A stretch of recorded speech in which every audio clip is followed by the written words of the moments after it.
So here's what the dial looks like when it's all back together. I think it looks pretty decent actually. So I don't know if I want to go any further with this or not, but we'll see. So at the moment it's just, I just put two little pieces of double-sided tape to hold the paper onto the back, so it's no big deal to replace it later. And I just put some 3 layers of paper tape behind the glass just to cushion it. And yeah, there we go. That's the dial done. So we're getting there. So I delayed putting on the top as long as possible since it's so much more difficult to work on once it's all enclosed. But the time came, so it is now gluing up. And once that's done, I'll do a final mock-up so we can make sure everything fits and everything is okay. And then it'll be the final filling and sanding ready for veneer. Well, here we go, guys. This is the final mock-up before veneer. So everything fits.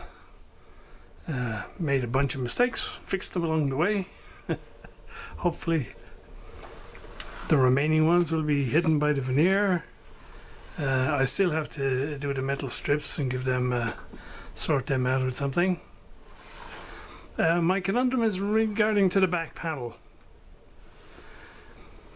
One of the mistakes I made was got this depth incorrect by about a centimeter.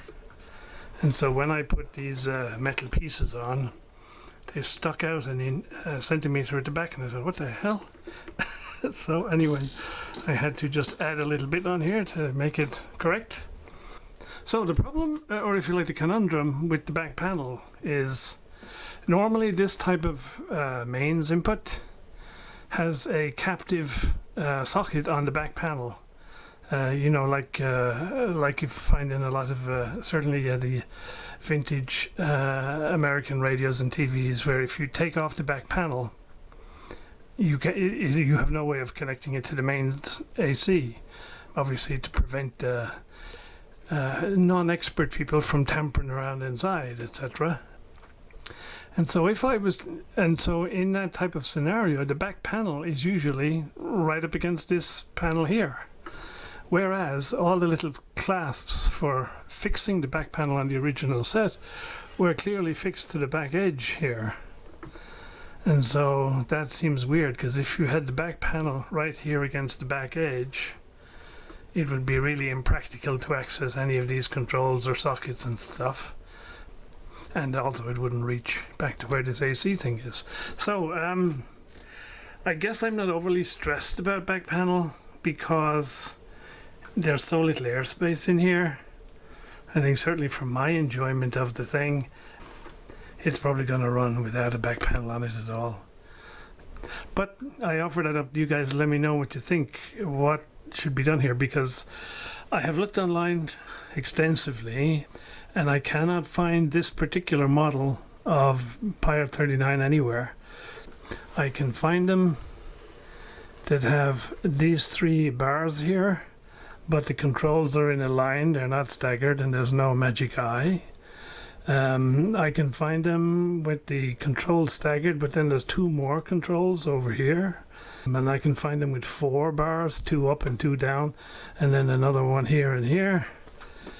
And it seems like they made all sorts of cabinets for this, including metal ones. I mean, one of the nicest pictures online is of a blue one with gold colored metal here, but it says it's a metal cabinet. And how weird is that?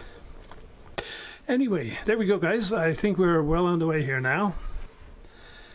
And I am going to I've got some wood filling to do, and, you know, tidying up and make it presentable.